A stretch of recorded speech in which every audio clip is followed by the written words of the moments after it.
আওয়ামী লীগের 15 বছরের শাসনের দিকে তাকালে বিশেষ করে শেষ দশকে হিটলারের ক্ষমতারোহণ এবং রাষ্ট্র নিয়ন্ত্রণের মডেলের সাথে কিছু কাঠামো এবং কৌশলের বিস্ময়কর সাদৃশ্য খুঁজে পাওয়া যায়।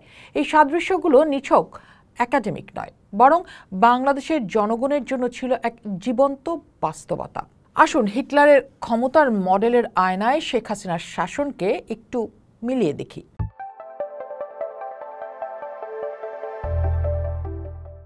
এক নেতা এক রাষ্ট্র, ফুয়েরার নীতির প্রতিধ্বনি। হিটলারের শাসনমূলের মূল ভিত্তি ছিল ফুয়েরার প্রিন্সিপ, অর্থাৎ নেতার ইচ্ছাই চূড়ান্ত আইন। তার বিখ্যাত একটি স্লোগান ছিল বাংলায় যাকে বলা হয় এক জনতা, এক সাম্রাজ্য, এক নেতা। নেতা এখানে শুধু একজন শাসক নন, তিনি জাতির আত্মার প্রতিভূ। তার সিদ্ধান্ত প্রশ্নাতীত। বাংলাদেশেও শেখ হাসিনাকে ঘিরে একটি দুর্ভেদ্য নেত্রী প্রিন্সিপ তৈরি করা হয়েছিল। তিনি শুধু প্রধানমন্ত্রী ছিলেন না, তাকে জাতির বিবেক, উন্নয়নের কাণ্ডারি, মানবতার মা ইত্যাদি অতি মানবীয় অভিধায় ভূষিত করা হয়। রাষ্ট্র, সরকার এবং দল সবকিছু তার ব্যক্তিসত্তার সাথে একীভূত হয়ে গিয়েছিল। তার বা তার পিতার সমালোচনা করা ছিল রাষ্ট্রদ্রোহিতার শামিল। এই ব্যক্তিপূজা হিটলারের ফুয়েরার কাল্টের এক আধুনিক সংস্করণ, যেখানে নেতা রাষ্ট্রের চেয়েও বড় হয়ে ওঠেন। আমরা হিটলারের দলীয় বাহিনী ও রাষ্ট্রীয় সন্ত্রাস, এসএস ও গেস্টাপোর ছায়াও এখানে দেখতে পাই। হিটলারের ক্ষমতা টিকে রাখার অন্যতম স্তম্ভ ছিল তার নিজস্ব প্যারামিলিটারি বাহিনী এসএ এবং পরবর্তীতে এসএস। এদের কাজ ছিল রাস্তায় প্রতিপক্ষকে দমন করা, ভয় দেখানো, হত্যা করা।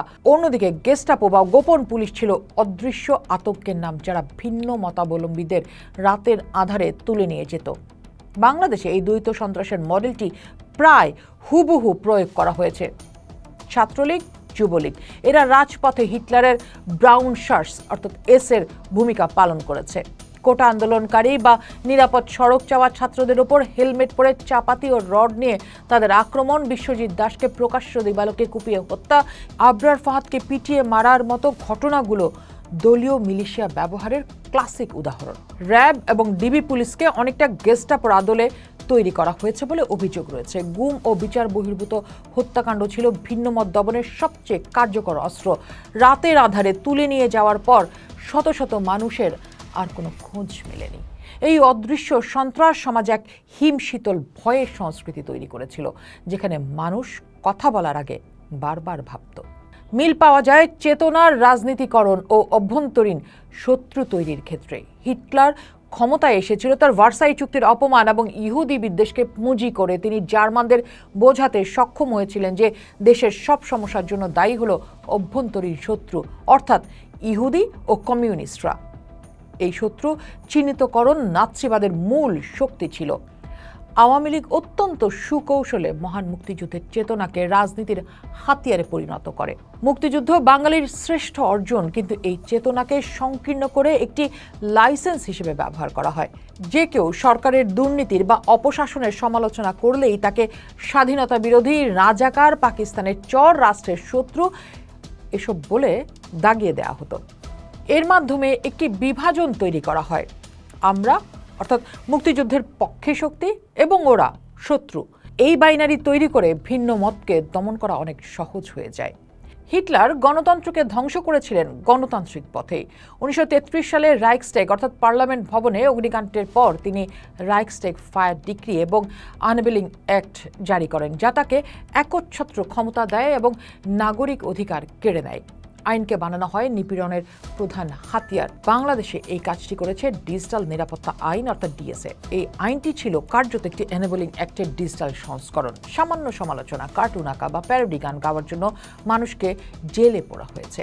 লেখক মুশতাক আহমেদের কারাগারে মৃত্যু প্রমাণ করে এই আইন কতটা প্রাণঘাতী ছিল। এটি একটি ডিজিটাল কারাগার তৈরি করেছিল, যেখানে মুক্ত চিন্তা ছিল গুরুতর অপরাধ। হিটলারের একটা কুখ্যাত নীতি ছিল রাষ্ট্রের সমস্ত প্রতিষ্ঠানকে নাৎসি পার্টির নিয়ন্ত্রণে আনা। বিচারক, আমলা, শিক্ষক, সাংবাদিক সবাইকে পার্টির আদর্শের প্রতি অনুগত হতে বাধ্য করা। বাংলাদেশে এই প্রক্রিয়াটি অত্যন্ত নিখুঁতভাবে সম্পন্ন করা হয়। বিচার বিভাগ, নির্বাচন কমিশন, পুলিশ, প্রশাসন, এমনকি বিশ্ববিদ্যালয়গুলোর উপাচার্য পর্যন্ত নিয়োগ দেওয়া হয়েছে দলীয় আনুগত্যের ভিত্তিতে। রাষ্ট্রের প্রতিটি স্তম্ভ তার স্বাধীনতা হারিয়ে সরকারের বর্ধিত অংশে পরিণত হয়েছিল। ফলে নির্বাচন পরিণত হয় প্রহসনে, প্রশাসন হয়ে ওঠে দলের আজ্ঞাবহ এবং বিচার বিভাগ থেকে ন্যায় বিচার পাওয়া প্রায় অসম্ভব হয়ে পড়ে। রাষ্ট্র ও দল একাকার হয়ে গিয়েছিল। হাসিনার আমলের শেষের দিকে গোয়েবলস তত্ত্ব বলে একটি কথা নিশ্চয়ই আপনারা বারবার শুনেছেন। গোয়েবলস তত্ত্বটি হচ্ছে হিটলারের প্রচারমন্ত্রী জোসেফ গোয়েবলসের নামে। হিটলারের প্রচারমন্ত্রী জোসেফ গোয়েবলস বলতেন, একটি মিথ্যা বারবার বললে তা সত্যে পরিণত হয়।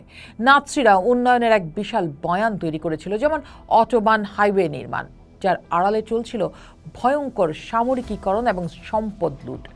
আওয়ামী লীগও উন্নয়নের রোল মডেলের এক চোখ ধাঁধানো প্রচারণা চালিয়েছে। পদ্মা সেতু, মেট্রো রেল, ফ্লাইওভারের গল্পের নিচে চাপা পড়ে গেছে ব্যাংক লুট, হাজার হাজার কোটি টাকা বিদেশে পাচার, শেয়ার বাজার কেলেঙ্কারি এবং সিন্ডিকেট নিয়ন্ত্রিত অর্থনীতির ভয়ঙ্কর বাস্তবতা। গোয়েবলসীয় প্রচারণার মূল নীতি হলো জনগণকে একটি বড় স্বপ্ন দেখিয়ে তাদের দৈনন্দিন দুর্দশা এবং অধিকারহীনতার কথা ভুলিয়ে রাখা। হিটলারের জার্মানির সাথে শেখ হাসিনার বাংলাদেশের তুলনা কোনো আক্ষরিক তুলনা নয়। হিটলারের জেনোসাইড ও বিশ্বযুদ্ধ মানব ইতিহাসের এক কালো অধ্যায়, যার ভয়াবহতার কোনো তুলনা নেই। কিন্তু তুলনাটি হলো ক্ষমতা দখলের ও টিকে থাকার কৌশলের। কিভাবে একজন নেতাকে ঘিরে ব্যক্তি পূজা তৈরি হয়, কিভাবে দলীয় সন্ত্রাসকে রাষ্ট্রীয় নীতির অংশ করা হয়, কিভাবে একটি মহান জাতীয়তাবাদী চেতনাকে রাজনৈতিক অস্ত্রে পরিণত করা হয়, কিভাবে আইনের শাসনকে ব্যবহার করে আইনের কবর রচনা করা হয়, এবং কিভাবে রাষ্ট্রযন্ত্রকে পুরোপুরি দখলে নিয়ে একটি ভয়ের সমাজ তৈরি করা হয়। এই প্রতিটি ধাপে হিটলারের মডেলের এক শীতল ছায়া দেখতে পাওয়া যায়। আওয়ামী লীগকে ফেসিবাদ বলাটা কোনো রাজনৈতিক স্লোগান নয়, এটি বিংশ শতাব্দীর ইতিহাসের সবচেয়ে অন্ধকার অধ্যায়ের সাথে এক কাঠামোগত ও কৌশলগত বাস্তবতার নিরিখে একটা বিশ্লেষণ।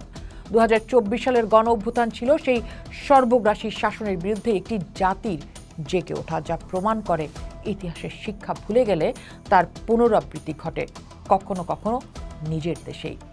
পোস্ট দেখুন, ভাবুন, করুন, পোস্টের সাথেই থাকুন।